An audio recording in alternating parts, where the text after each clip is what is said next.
It's one of the most memorable lines in modern cinema history.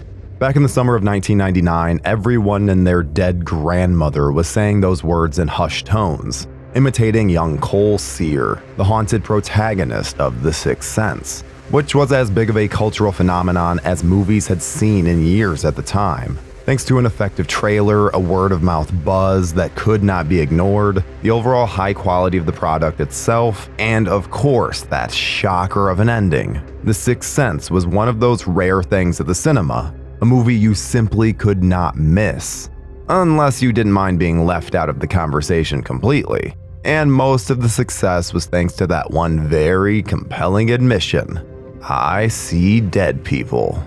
But that now infamous line almost wasn't in the original script. In fact, neither was the equally infamous twist ending. Like so many other movies, The Sixth Sense changed quite a bit before it hit theaters. And if its savvy writer-director M. Night Shyamalan hadn't been so determined to make a movie that was an instant classic, it might never have been made at all. Huddle up in your safety tent and stay with us until the surprise ending as we find out what happened to The Sixth Sense. How can you help me if you don't believe me? It's not any kind of revelation to say that back in 1999, M. Night Shyamalan was not a household name. He had made 2 films at that point. The first was Praying with Anger, which he'd made while still attending NYU, using money borrowed from friends and family. The second was a coming-of-age drama called Wide Awake, which was made in 1995 but not released until 1998. Wide Awake was a miserable experience for a night, thanks to one man who had made plenty of people in Hollywood miserable: Harvey Weinstein. Weinstein's poor treatment of Shyamalan and Wide Awake stung the director profoundly, prompting him to vow to never work under such conditions again. Night was determined to write and ultimately direct a screenplay that was so good, it would ensure he'd be able to call his own shots from then on. Of course, now he had to actually write it. Night had been interested in ghosts ever since he was a kid, and wanted to tell a story that used troubled spirits as the catalyst for a grounded and sensitive drama about the afterlife. Trouble was, coming up with the right hook was not easy. Night wrote a couple of drafts that he considered garbage, threw them out, and started over. Always a page 1 rewrite. In some of the early drafts, a serial killer figured into the plot, and the lead character was a crime scene photographer. At a certain point, the figure of a hypersensitive child who could communicate with ghosts came to him, finally giving him a protagonist that he could work with. The line, I see dead people, was put in the script, then taken out, put back in, and so on. The script still needed something else to ensure that it wasn't just another supernatural thriller, but something much more effective and memorable. Finally, like a helpful spirit, the ending emerged to him as if out of a dream.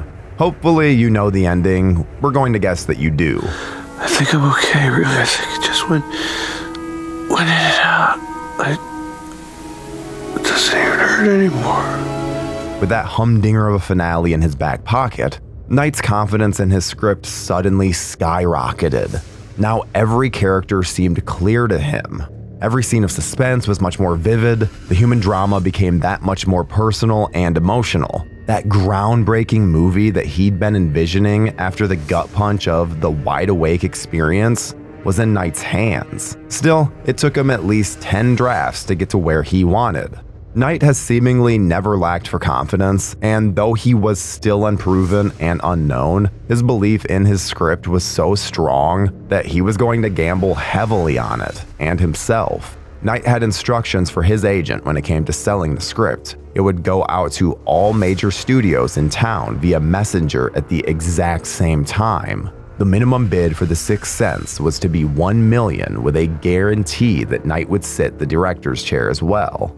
Years later, Night admitted that he was not bluffing with those requests, and if no studio had bitten, he would have simply shelved the project, perhaps forever. 4 studios passed on the script, but a couple of others were able to get into a bidding war for it: DreamWorks, New Line Cinema, and Disney.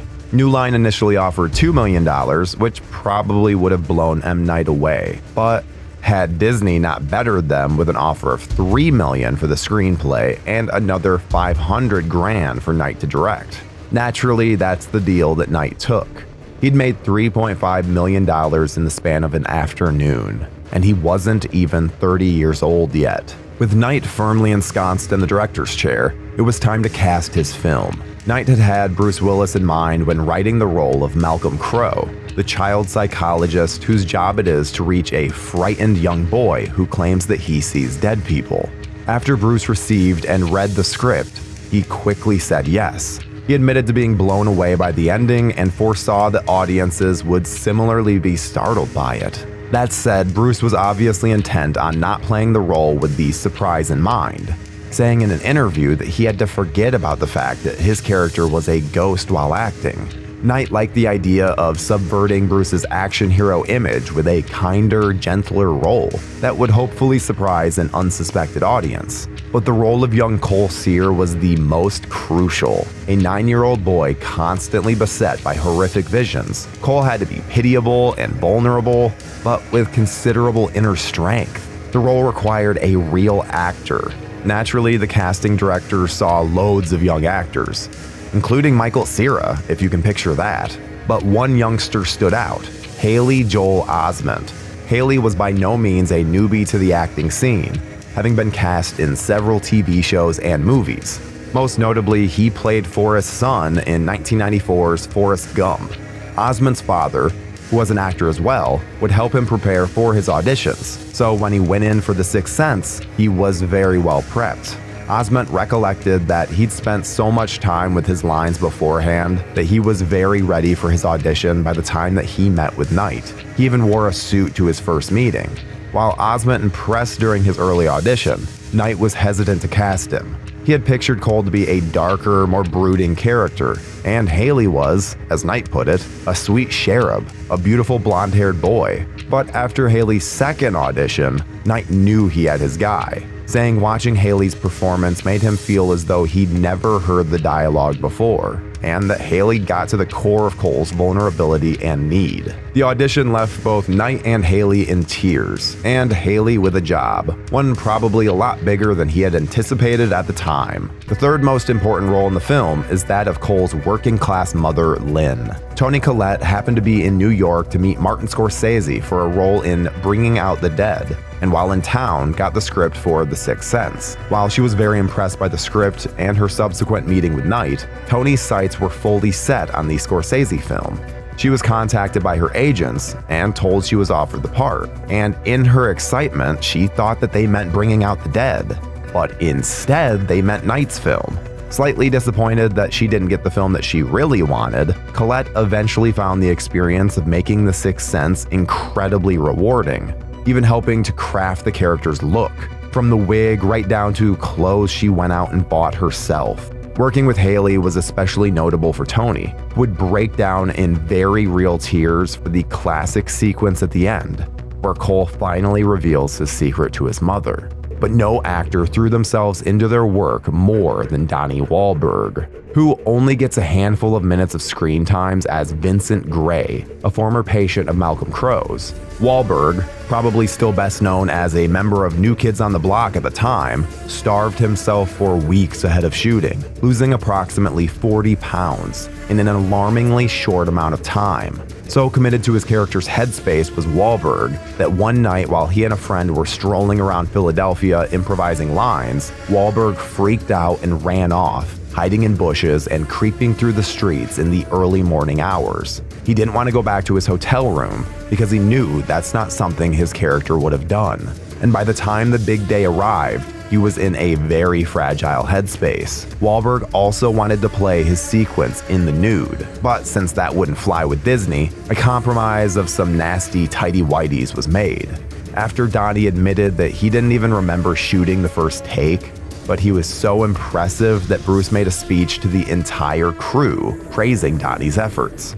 For his part, Haley was pretty committed to his job as well. During one scene where he had to get into the right headspace quickly, the young actor started to throw himself into a door in order to feel wounded. Naturally, no one saw this alarming moment, as they most certainly would have stopped him. After all, 10 is far too young to be going method. Haley had himself a dedicated collaborator in Bruce Willis, who was in awe of the young actor's talent that he used those emotions while in character to depict Malcolm's fascination with Cole. For Knight's part, the trick of working with Haley was to treat him as a normal actor, not a child actor. As Haley was so precocious, he could be handled being treated as if he were an adult. Key to Haley's performance was Knight's insistence that he didn't play Cole as pathetic, instead wanting Cole to express emotions of anger and fear. He wanted Cole to be a fighter, not just a sad little boy. Filming on The Sixth Sense concluded in November of 1998, on its way to an August 1999 release. Disney screened the film to about 1,000 people one night to a crowd that was evidently fully engaged with it. At one point during the screening, something happened with the projector and the film started wobbling. Knight's editor, who was sitting next to him, advised him to go up to the booth and tell them to stop the film, but Knight declined, sensing, pun intended, that the audience was so with this movie that they didn't care. Turned out he was right. When the movie was over, the audience sat in stunned silence, and the multiple Disney execs in attendance probably thought that they had a bomb on their hands for a minute or so. But it was a testament to the film and its knockout ending that the moviegoers were simply digesting what they'd just experienced.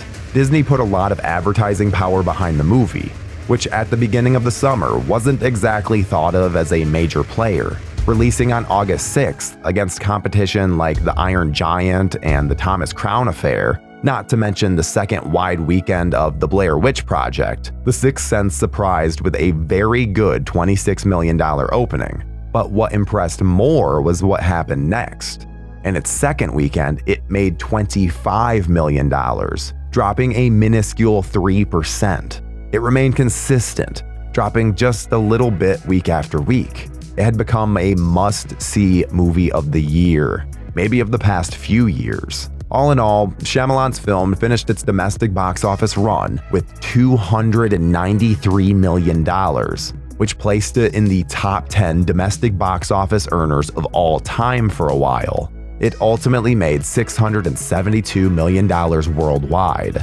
Knight had bet on himself, and it turned out he was absolutely correct to do so. Then came the awards. The thriller found itself an unlikely dark horse at the 72nd Academy Awards, earning 6 Oscar nominations for Best Picture, Director, Screenplay, Editing, and Supporting Actor for Osment, and Supporting Actress for Toni Collette. 11 at the time, Osment is still amongst the youngest nominees in Oscar history. The film went home empty-handed that night, but its legacy had already been cemented. M. Night Shyamalan has had a roller coaster of a career since 1999, filled with the kinds of highs and lows that you'd expect from someone who found worldwide fame after an unexpected massive hit. While his filmography can be considered inconsistent, his name still carries plenty of weight in the industry. If he ever manages to reach the heights of Sixth Sense again remains to be seen, but there's no questioning that he put his imprint on the genre forever with The Sixth Sense, which made horror fans out of even the most timid.